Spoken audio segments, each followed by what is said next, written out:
Nurofen is a brand name of pain relief medication made by British multinational Reckitt, which kind of sounds like Wreck-It, which could almost be the motto of the far left, as they seem to enjoy wrecking everything. Anyway, Nurofen have recently been running this campaign regarding women's pain. For example, in this video, 1 in 2 women in Australia feel they've had their pain ignored or dismissed. Notice the word feel. Interestingly, this video has had over 2.3 million views, but only has 9 likes. Nurofen is committed to help close the gender pain gap, with new research and more training for doctors and pharmacists. The gender pain gap? The first thing I thought when I saw this was, this has got to be made up, doesn't it? The gender pain gap sounds like satire, does it not? But no, Nurofen and others are dead serious. In the video, there are some great one-liners such as a woman, you can feel very alone and also completely fobbed off. And, I do believe that if it was a man going through the same thing, it would be handled differently. Again, using words like believe, not exactly scientific language. Basically, Nurofen are suggesting that women's pain is being ignored in society, when men's pain is not. There's that word feel again. And apparently they have evidence.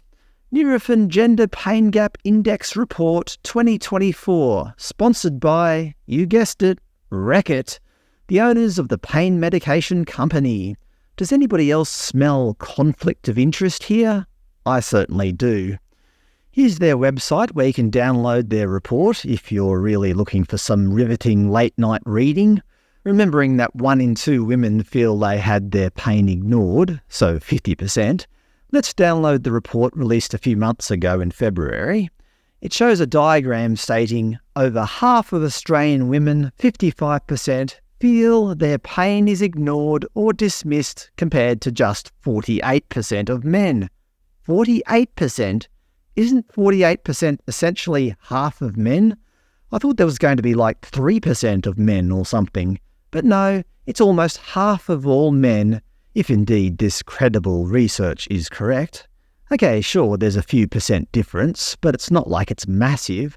And the fact that so many men are also affected by this, shouldn't the focus be on reducing the pain of all people, not just making this a woman's issue?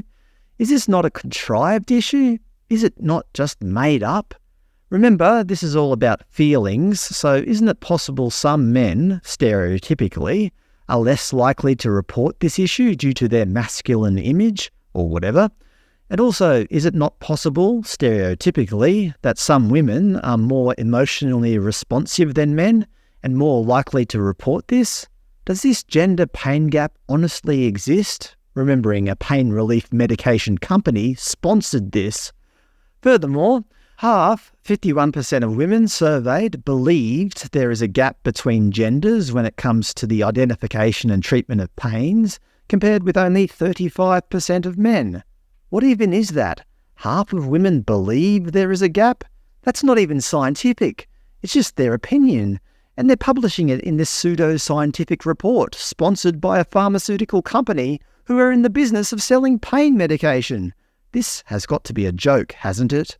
But of course, this made the news. Gender pain gap, women's pain ignored and dismissed.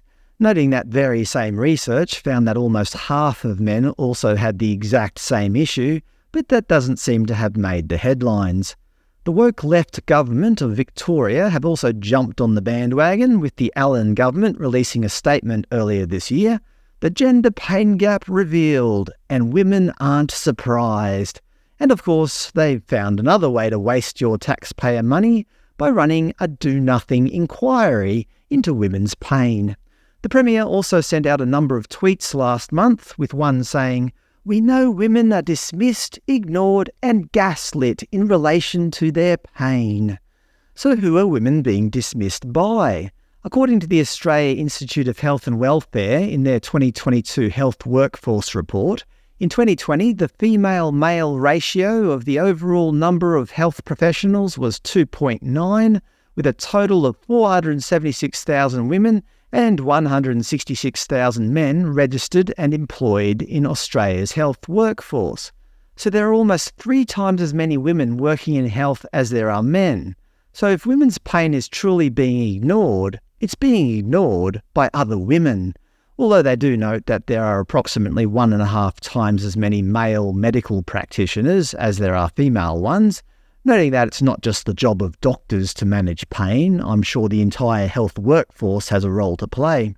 Remembering, the Nurofen report also mentioned pharmacists, but if you look at the stats, 64% of Australian pharmacists are female. So again, if female pain is truly being ignored by pharmacists, it's being ignored primarily by other females. Noting that Nurofen also found that 48% of men's pain is also being ignored. But any lady who's honestly concerned that her male doctor is dismissing her pain, surely she can seek out a female doctor. They're everywhere, aren't they? My doctor is a lady, and I didn't even try. Actually, 2 of the 3 doctors at the local medical centre are ladies. So what are Nurofen banging on about? Speaking about Nurofen, it didn't take too much digging to find out they've been a little bit misleading over the years. In 2015, the Australian consumer watchdog, the ACCC, launched proceedings against Reckitt for misleading advertising.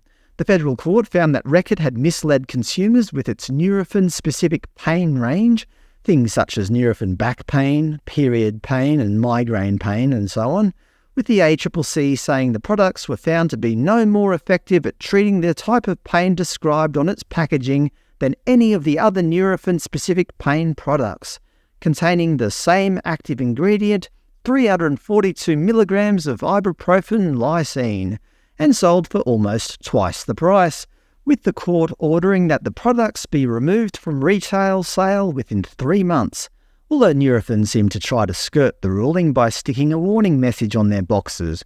Nurofen period pain, equally effective for tension headache, migraine pain, back pain, and general pain. Of course it is. It's the same damn ingredient for twice the price. So do you trust Nurofen's research funded by its parent company Reckitt? Do you buy into this gender pain gap nonsense? I certainly don't. This research is a beat-up. As you've probably already realised, Nurofen aren't actually trying to reduce the so-called gender pain gap. They're trying to sell more medicine.